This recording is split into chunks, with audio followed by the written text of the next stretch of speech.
Courtney, and you're watching Dante's Boxing Nation.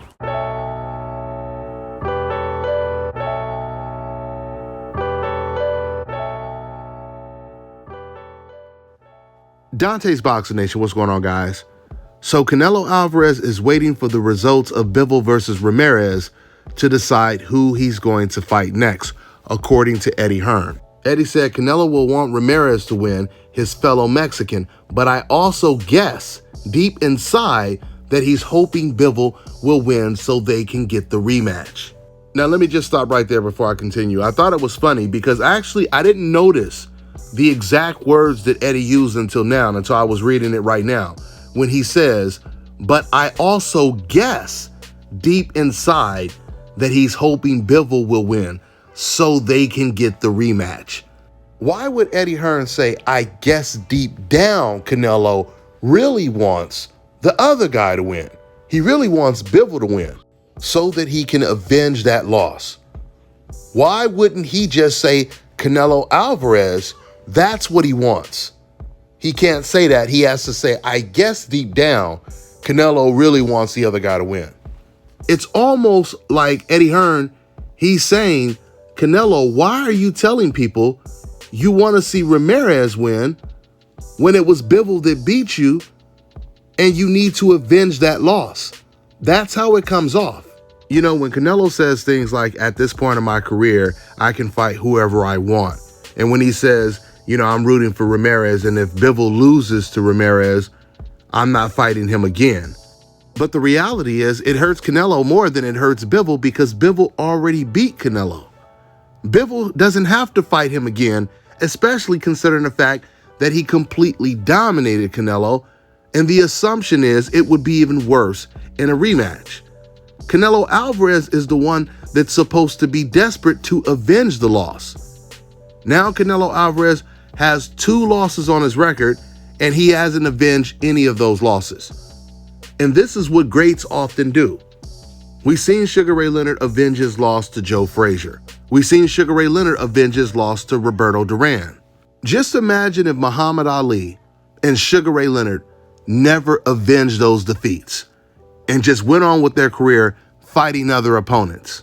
This is how it will look if Canelo Alvarez does not avenge his last loss. When Canelo got completely dominated by a much older, smaller Floyd Mayweather, he used the excuse that he lost because he was too inexperienced, right? He was too young. But now that you're no longer as young as you were when you lost to Floyd Mayweather, now it's your opportunity to show that you can beat someone who just outboxed you the same way Floyd Mayweather did. You know, you almost have to feel sorry for Canelo Alvarez when you just look at how fast those walls are closing in on him.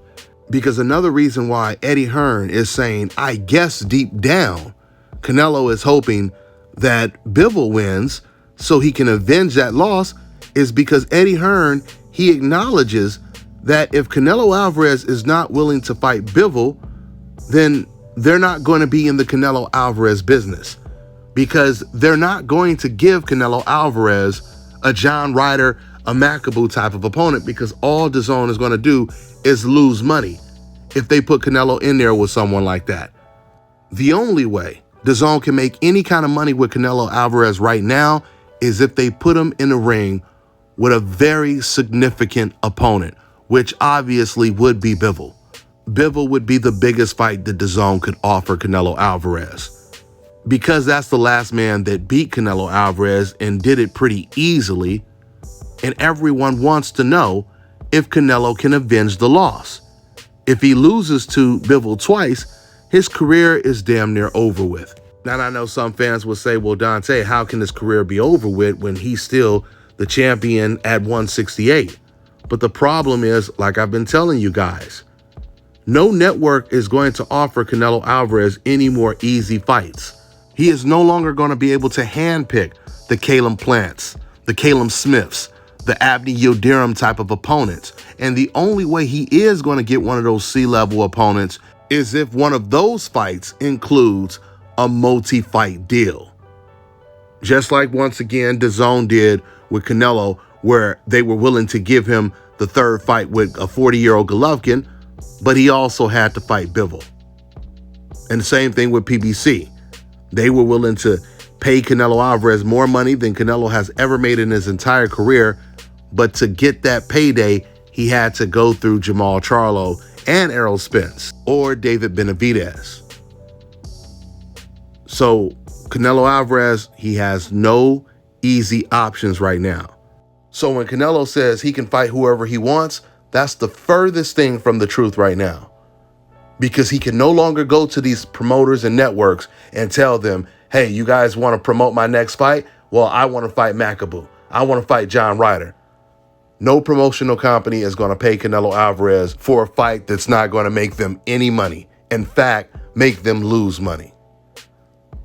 So let's see what Canelo Alvarez decides to do. It'll be really interesting because I truly believe even though Ramirez should be a tough fight for Bivol and might be Bivol's toughest fight, I still believe Bivol, he should win that fight. But it should really be a good fight. I'm really looking forward to it. That's all I got for now, guys. I'm on to the next one.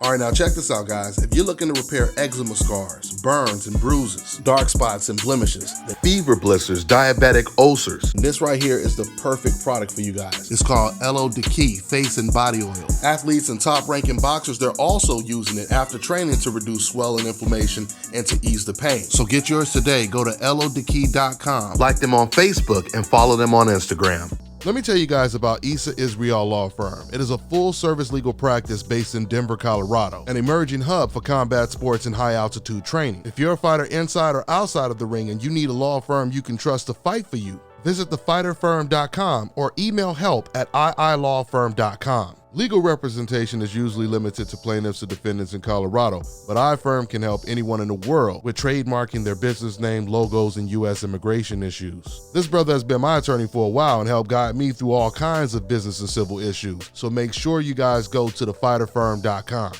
Let me tell you guys about this company, NWA Cane Corsos.